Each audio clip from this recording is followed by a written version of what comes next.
Skylab పడుతుందంటే ఇండియాలో చేసిన funny పనులు వింటే మీరు ఖచ్చితంగా నవ్వకుండా ఉండాల్సిందే. 1979లో ఇండియా మొత్తం ఒకటే భయం ఉంది. ఆకాశం నుండి ఒక భారీ వస్తువు పడబోతుందని. పీపుల్ థాట్ ఏంటంటే ఇది పడితే మనం అంతేనని. కానీ ఫన్నీ విషయం ఏంటంటే స్కైలాబ్ కంటే ఎక్కువ డేంజరస్‌గా మనుషుల ఇమాజినేషన్ వర్క్ చేసింది. స్కైలాబ్ పడుతుందనే భయంతో ఇండియా చేసిన ఫన్నీ పనులు ఇవి వింటే మీరు ఖచ్చితంగా నవ్వకుండా ఉండాల్సిందే. అవేంటో తెలుసుకునే ముందు మన ఛానల్‌ని సబ్స్క్రైబ్ చేసి, లైక్ చేసి, వీడియోని మీ ఫ్రెండ్స్ అండ్ ఫ్యామిలీకి షేర్ చేయండి. ఫస్ట్ స్కైలాబ్ అంటే ఏంటో తెలుసుకుందాం. నాసా లాంచ్ చేసిన ఒక జెయింట్ స్పేస్ స్టేషనే స్కైలాబ్. అది కంట్రోల్ తప్పి ఎర్త్ మీద పడిపోతుందని 1979లో న్యూస్ వచ్చింది. అసలు అది ఎక్కడ పడుతుందో ఎగ్జాక్ట్‌గా నాసాకు కూడా తెలియదు. కానీ అంతకంటే ఫాస్ట్‌గా మనుషుల రూమర్స్ అయితే స్టార్ట్ అయిపోయాయి. స్కైలాబ్ పడితే నెత్తి పగిలిపోతుంది, హెడ్ బ్రేక్ అవుతుందని చాలా మంది భయపడ్డారు. కొంతమంది అయితే బయటికి వెళ్ళేటప్పుడు హెల్మెట్స్ పెట్టుకున్నారు. హెల్మెట్స్ లేని వారు తలపై బకెట్స్ పెట్టుకొని మరి తిరిగారంట. కొంతమంది అయితే స్టీల్ ప్లేట్స్ కూడా తల మీద పెట్టుకొని తిరిగారంట. విలేజ్ సైడ్ లో పైనుంచి ఏమైనా పడితే డైరెక్ట్ గా తలకి పడుతుందని పిల్లలకు కూడా ప్లేట్స్ పెట్టారంట. కొంతమంది అయితే ఇది దేవుడు వార్నింగ్ అనుకున్నారు. టెంపుల్స్ అయితే ఫుల్ రష్ అయిపోయాయి. స్పెషల్ పూజలు చేశారు.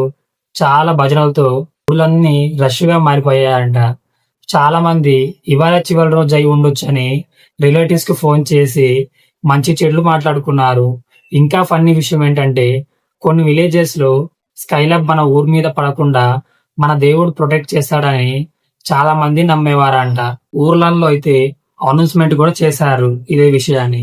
ఇంటర్నెట్ లేదు, వాట్సాప్ లేదు, కానీ రూమర్స్ మాత్రం లైటింగ్ స్పీడ్ తో పెరిగైపోయాయి. ఒక రూమర్ ఏంటంటే స్కైలాబ్ పడే ముందు ఆకాశం అంతా రెడ్ గా మారుతుంది, ఆకాశంలో ఏదో వింత సంఘటనలు జరుగుతాయని నమ్మేవారంట. విలేజెస్ లో అయితే అందరూ సాయంత్రం అయితే స్కై వైపు చూస్తూ అలానే ఉండిపోయేవారంట. ఇంకో రూమర్ ఏంటంటే యానిమల్స్ ముందే ఫీల్ అవుతాయని కొంతమంది ఆవుల బిహేవియర్ ని అబ్జర్వ్ చేసేవారంట. కొంతమంది అయితే నైట్ టైం బయట పడుకోవద్దని నైబర్స్ కి చుట్టుపక్కల వారికి వార్నింగ్ ఇచ్చేవారు.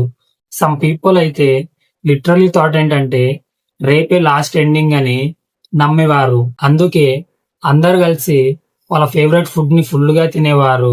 కిడ్స్ అయితే చాలా హ్యాపీ, ఎందుకంటే వాళ్ళకి స్కూల్స్ ఉండవు, హోంవర్క్ లేదు, ఎగ్జామ్స్ అంతకన్నా లేవు. వాళ్ళల్లో చాలా సంతోషంగా ఉండేవాళ్ళు. స్కూల్స్ కి అయితే హాలిడేస్ కూడా ఇచ్చేశారు. ఫైనలీ జూలై 11, 1979లో స్కైలాబ్ ఎర్త్ అట్మాస్ఫియర్ లోకి వచ్చేసింది. బర్న్ అవుతూ స్పీసెస్ గా పార్ట్స్ గా అయ్యి ఆస్ట్రేలియా సైడ్ పడిపోయాయి. ఇండియా అయితే సేఫ్ అయిపోయింది. పీపుల్ రియాక్షన్ ఏంటంటే అంత టెన్షన్ దీనికేనా అని వాళ్ళ ఫీలింగ్. నెక్స్ట్ డే నుంచి నార్మల్ లైఫ్ అయిపోయింది.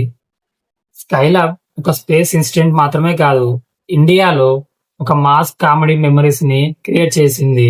1979లో ప్రజలు పానిక్ అయ్యారు, కానీ ఇప్పుడు ఆ స్టోరీస్ వింటే ఫన్నీగా అనిపిస్తాయి. ఇమాజిన్ చేయండి, అప్పట్లో వాట్సాప్ ఉండేది కాదు, కానీ ఫేక్ ఫార్వర్డ్స్ తో ఇలా జరిగిపోయింది. అదే ఇప్పుడు ఉంటే ఎలా జరిగేదో. వీడియో నచ్చితే లైక్ చేయండి.